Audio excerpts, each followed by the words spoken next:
Praise lord.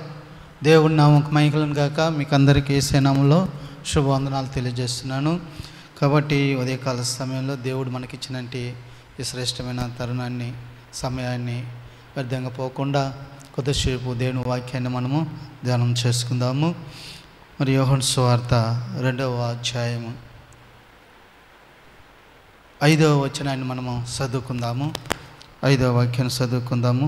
ఆయన తల్లి పరిచారములు చూసి, ఆయన మీతో చెప్పింది చేయుడని నేను. ఇక్కడ మనం చూసినట్లయితే యేసు ప్రభువారు తల్లి మరియమ్మ చూసి, పరిచారకులను చూసి అక్కడ చెప్తున్న మాట ఏంటంటే, ఇక్కడ ఆయన తల్లి పరిచారకులను చూసి ఆయన మీతో చెప్పింది చేయండి. ఆ పరిచారకులను చూసి ఆయన మీతో ఏం చెప్తాడో అది మీరు చేయండి అని ఈ సమయంలో చెప్తున్నట్లు మనం చూస్తున్నాం. అవును, దేవుడు కొన్ని విషయాల్లో మనతో చెప్తాడు.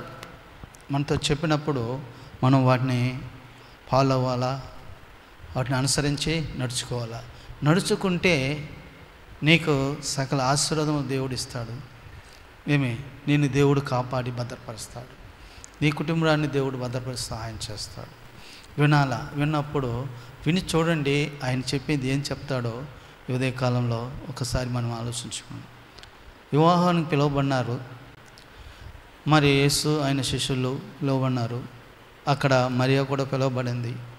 అది కానాను వివాహ సందర్భము. నీళ్ళు ద్రాక్షారసం అయిపోయింది. ద్రాక్షారసం లేదని చెప్పుకుంటున్నారు. ఇంత లోపల అది యేసయ్య సేవకనబడింది. యేసయ్య శిష్యులతో చెప్తున్నాడు, అక్కడ 6 రాతి మనల్ని పెట్టండి, వాటితో నీళ్లు నింపండి అని చెప్పాడు. ఈ మాట ఆ సందర్భంలో దేవుడు చెప్పాడు, యేసయ్య చెప్పాడు.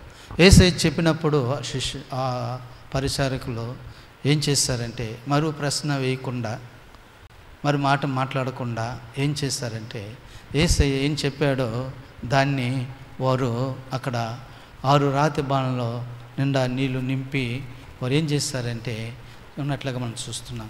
అవును, 6 రాతి బాణలో నీళ్ళు నింపారు, చెప్పింది చేశారు.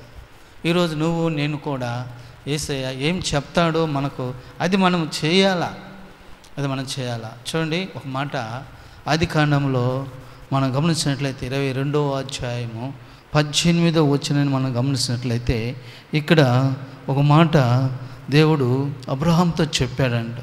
ఏం చెప్పాడంటే 18వ వచనం చదువుకుందాం. మరియు నీవు నా మాట వినినందున భూలోకంలోని జనులన్నీ నీ సంతానం వల్ల ఆశీర్వదించబడును. చూసారా, ఇక్కడ దేవుడు చెప్తున్నాడు, అబ్రహాముతో స్పష్టంగా దేవుడు మాట్లాడుతున్నాడు. మరి నీవు నా మాట వినినందున భూలోకంలోని జనులన్నీ నీ సంతానం వల్ల ఆశీర్వదించబడు. అబ్రహాము దేవుని మాట విన్నాడంట. ఏం విన్నాడు?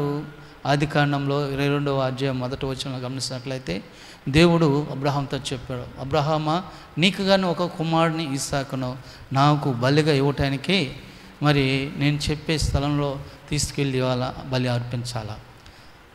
పర్వతంలో మోరియా పర్వతం అనే స్థలంలో నువ్వు నీ కుమారుని తీసుకుని బలి అర్పించాలని చెప్పి దేవుడు అబ్రహాంతో చెప్పాడు. అబ్రహాంతో చెప్పినప్పుడు అబ్రహాము పొట్టేలునో లేకుంటే కోడినో లేకుంటే దేన్ని ఒకదాన్ని బలి ఇవ్వమంటే ఇవ్వగలుగుతాం, మనం చేయగలుగుతాం. కానీ ఏకైక కుమారుడైన ఇస్సాకును లేక వృద్ధాప్యంలో పెట్టిన అబ్రహాముకి ప్రేమించే కుమారుడైన ఇస్సాకును బలిగా ఇవ్వమంటే ఏ తండ్రి అంగీకరిస్తాడు? ఏ తల్లి అంగీకరిస్తుంది? ఎవరు అంగీకరిస్తారు? ఒకసారి ఎంత విశ్వాసులైనా ఎంత గొప్పవారైనా ఒకసారి ఆలోచించుకోండి.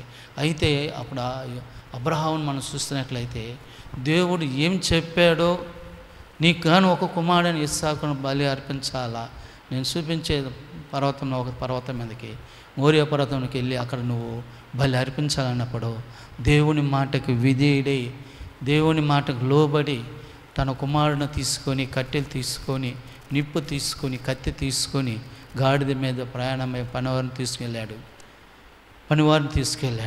అయితే అక్కడ తన కుమారుడిని ఇస్సాకు అడిగాడు, నాన్న బలికి ఎక్కడ కట్టెలు ఉన్నాయి, నిప్పు ఉంది, కత్తి ఉంది, అన్నీ ఉన్నాయి, మరి బలేది గొర్రెపిల్లేది అంటే ఓయే చూసుకుని చెప్పి దేవుని మీద భారం వేశాడు.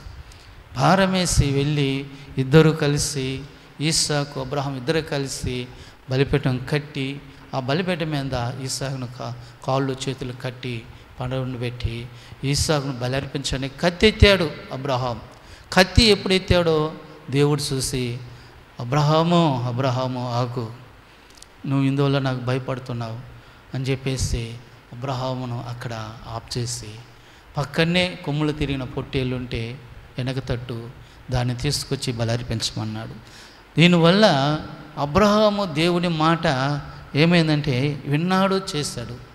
అందుకే దేవుడు ఇక్కడ అంటున్నాడు, మరి నువ్వు నా మాట వినినందున నీ వలన భూమి మీద ఉన్న సంతానం అంతా కూడా ఆశీర్వదించబడుతుందని చెప్పి అబ్రహామును అక్కడ ఆశీర్వదించినట్లు మనం చూస్తున్నాం. ఈరోజు ప్రేమటోళ్ళారా, వాక్యం వింటున్న నా ప్రేమంట సహోదర సహోదరి, మరి నీవు దేవుని మాట వింటున్నావా? ఇన్ని దాని ప్రకారంగా జీవిస్తున్నావు, నడుచుకుంటున్నావా? వినటం కాదు, వినటం వల్ల వేరు కాదు, విని దాన్ని అనుసరించి నడుచుకోవటం వల్ల నీకు ఆశీర్వాదం ఉంటుందని చెప్పి దేవుడి మాటలు ఉదయకాలం సమయంలో నీ మధ్యకి మేము ఉదయకాలంలో దేవుడు తీసుకొచ్చున్నాడు. కాబట్టి దేవుడి మాట వింటామా? దేవుడు నీతో ఆయన ఏం చెప్తాడు అది చేయమని చెప్పి, అవును దేవుడు చెప్పాడు, అబ్రహాంతో చెప్పాడు, అబ్రహాం చేశాడు, చేసి చూపించాడు. కాబట్టి అబ్రహాం ఏం చేశాడు? దేవుడు ఆశీర్వదించాడు. ఈరోజు నీ కుటుంబాన్ని నిన్ను కూడా ఆశీర్వదించాలంటే నువ్వు దేవుని మాట వినాలా, దేవునికి లోబడాలా, దేవుని సన్నిధిలో జీవించాలా, దేవుని పని చేయాలా. తలవంచండి, మనం ప్రార్థన చేసుకుందాం. ప్రేమ నమ్మకమైన తండ్రి, నీకు వందనాలు.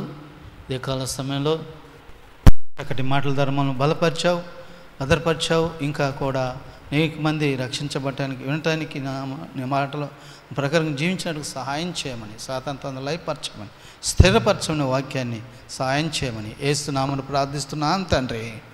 ఆమేన్.